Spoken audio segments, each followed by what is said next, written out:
You are looking at Julian's pronunciation guide, where we look at how to pronounce better some of the most mispronounced words in the world, like this other curious word. But how do you say what you're looking for today?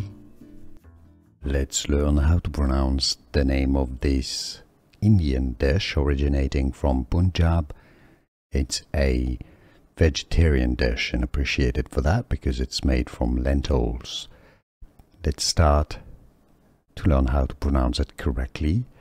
First word is dal. This means lentils, in fact. Dal. It's a very restaurant style, authentic Punjabi style recipe. Makhani is how we pronounce the second word. I know it looks like it should be said makhani, makhani.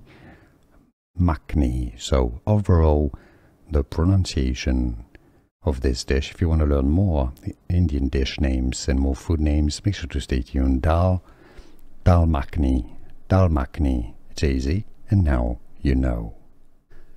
Here are more videos on how to pronounce more confusing words and names too many mispronounced. Like this video if you found it useful. I appreciate your support. I'll see you soon, and thanks for watching.